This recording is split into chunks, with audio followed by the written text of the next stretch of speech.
Te damos la bienvenida nuevamente. No sé cómo entró esta persona en la lectura y bueno, tuve que salir y volver a entrar. Bienvenido, Encantado 34 nuevamente. La queja nuclear. No sé cómo esa persona se metió allí y después no podía cerrar la invitación. Cliver, bienvenido y seguimos con la queja nuclear. Cuando no se hace consciente una situación interior, sucede exteriormente como destino. Carl Jung, contribución a los simbolismos del sí mismo. Las palabras que empleamos para describir nuestras inquietudes y nuestras luchas pueden decir más de lo que pensamos, pero a poco se nos ocurre estudiarlas. En este capítulo empezarás a construir tu mapa del lenguaje nuclear.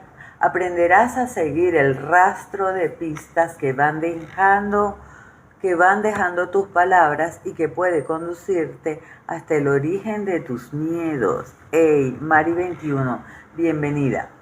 La primera etapa de este camino verbal será la queja nuclear.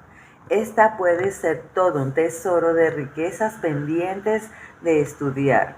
Tu queja nuclear puede contener incluso las semillas de la resolución que buscas. Solo tienes que asomarte dentro de ti. Carmencita, bienvenida. Gracias por estar allí. Estamos leyendo Este dolor no es mío, de Mark Walling. A ver, para oír la queja nuclear en nuestro lenguaje cotidiano, buscamos en el tejido de las palabras que pronunciamos el hilo de emoción más profunda. Atendemos a las palabras que tienen la máxima resonancia emocional. A veces estamos presos de un miedo que nos debilita. En ocasiones pedimos o exigimos algo con un cierto matiz de apremio. A veces no tenemos más que un gran dolor. Bob nos los va a ilustrar. Es un ingeniero de 52 años. Cuando siente ansiedad y se encuentra solo, se queja diciendo: ¿por qué me dejan todo siempre? ¿Por qué no soy lo bastante bueno? A veces oímos palabras o frases que parecen tener vida propia. Cuando Joan se quejaba, decía que su madre siempre decía de ella que era la desilusión más ignominiosa de la familia. Su queja principal era que su madre y ella no estaban unidas y que el distanciamiento y las palabras duras que se habían producido entre las dos le habían provocado mucho dolor y sensación de vacío. ¿Qué tal? Hola Lismar, claro que sí. Gracias por estar allí. Sigo esta historia porque vamos a descubrir entre nosotros mismos, con las palabras que nos decimos, qué está oculto allí que nos duele. Sigue así.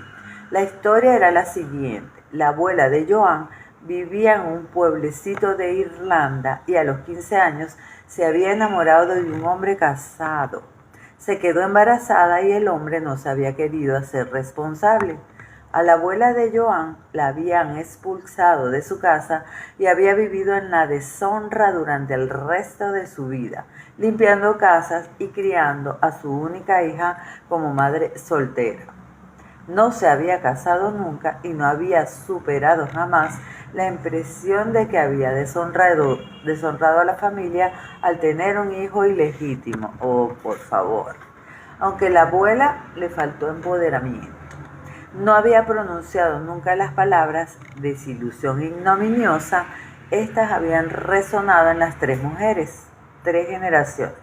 La abuela había vivido estas palabras cuando fue expulsada del seno de la familia. Su hija las había vivido cuando sentía que había destrozado la vida de su madre al nacer como hija de soltera.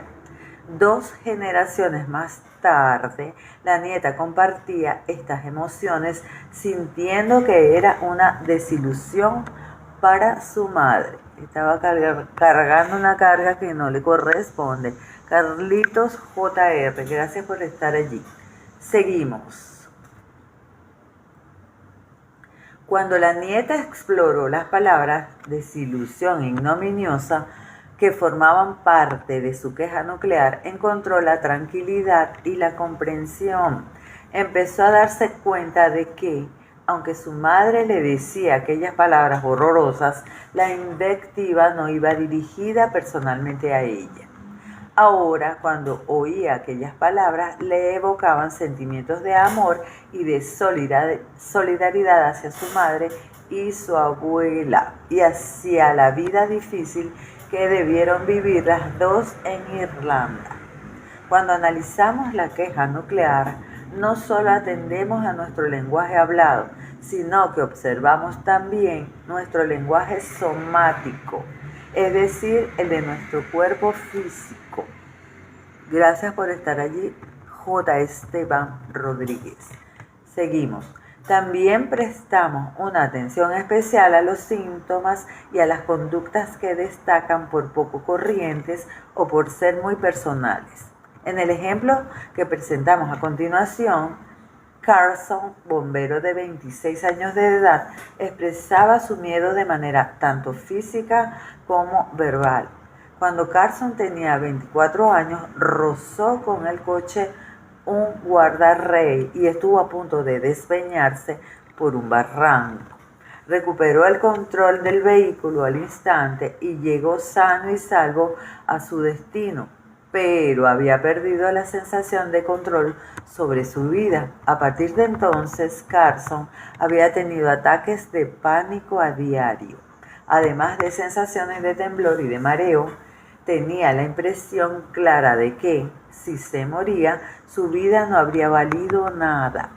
Las palabras concretas de su queja nuclear eran las siguientes: si me muero, no dejaré ningún legado, nadie se acordará de mí, habré desaparecido del todo como si no hubiera existido, no tendrán un buen recuerdo de mí.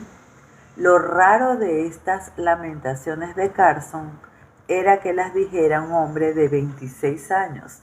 Carson apenas había empezado a vivir y ya se estaba lamentando de las penas de toda una vida. Estaba claro que allí había algún desajuste. Salud. Y dice Mark Walling, cuando examinamos las palabras de una queja nuclear, confiamos implícitamente en ellas, pero no siempre confiamos en el contexto. Esas palabras en general suelen ser verdaderas para alguien que no necesariamente se acordará de mí. A ver.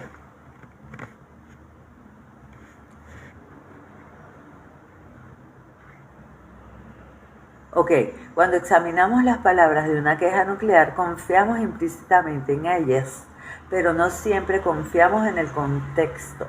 Esas palabras en general suelen ser verdaderas para alguien que no necesariamente es el mismo que las pronuncia. Ok, para descubrir quién es ese alguien, tenemos que asomarnos tras el telón para atisbar nuestra historia familiar. En el caso de Carson, ese alguien que faltaba era su padre.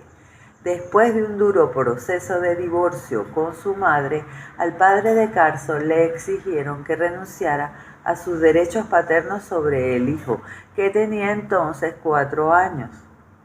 Tras una larga batalla legal por la custodia, el padre de Carson tuvo que acceder por fin.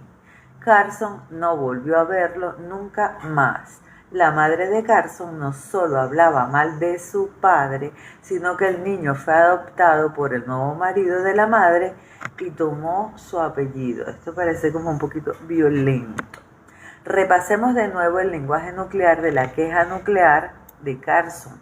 No dejaré ningún legado, nadie se acordará de mí. Habré desaparecido del todo como si no hubiera existido. No tendrán un buen recuerdo de mí. ¡Qué barbaridad! La historia de Carson se ve ahora bajo una nueva luz, fusionándose con la realidad de su padre de haber perdido a su legado vivo, a su hijo. Carson había encontrado un modo encubierto de aliarse con el padre ausente, Compartía las sensaciones de la experiencia dolorosa del padre, temiendo que también él mismo desaparecería de pronto y quedaría olvidado. Después de haber descubierto la raíz de su queja nuclear, Carson tomó la decisión de localizar a su padre y de ponerse en contacto con él de nuevo. El padre se había trasladado a otro estado y había tenido 3 hijos con una segunda esposa, pero se alegró muchísimo de tener noticias de Carson. Le había perdurado el vacío de haber perdido a su hijo 20 años antes, que le perforaba el corazón, según dijo a Carson. También había quedado dentro de Carson algo tangible, algo aunque sumergido muy hondo, su amor por su padre. Según se dice, la historia la escriben los vencedores, la cuentan los que han vivido para contarla. Por muy parcial o tendencioso que sea un relato, muchos no nos paramos a pensar casi nunca cómo sería ese relato si fuera la otra parte quien lo contara. En el caso de Carson, la vencedora había sido la madre de éste y el perdedor había sido el padre, dado que no pudo estar allí para criar a su hijo.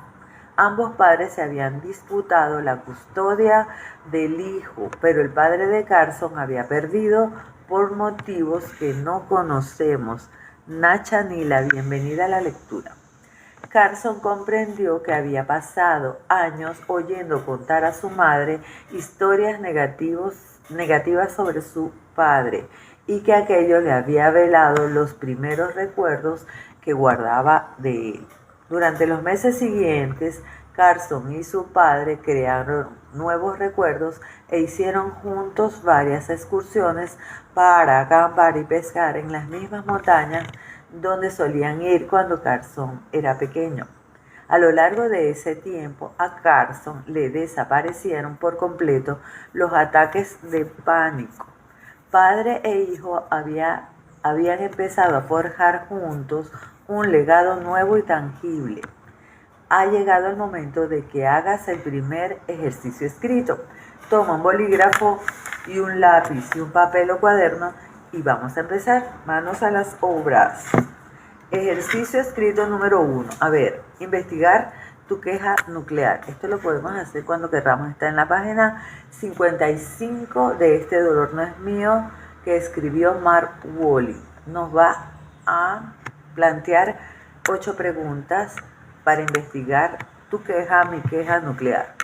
Entonces dice, concéntrate en un problema de tu vida que sea muy acuciante ahora mismo.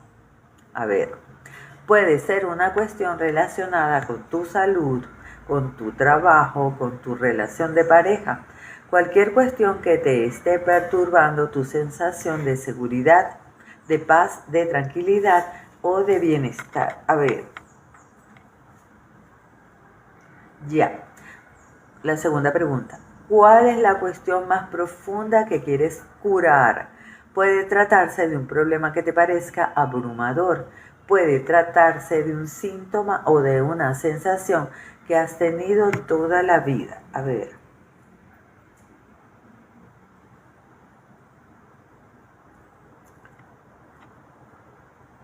Ok, aquí anoté. 3. ¿Qué es lo que quieres ver cambiar?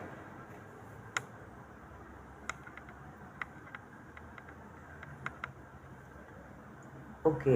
4. No corrijas ni enmiendes lo que escribas, sin tachaduras. 5. Escribe lo que te parezca importante. 6. Ve escribiendo lo que te llegue. Por ejemplo, puedes que lleves encima el miedo a que te pase algo terrible en el futuro. No importa lo que salga, tú sigue escribiendo.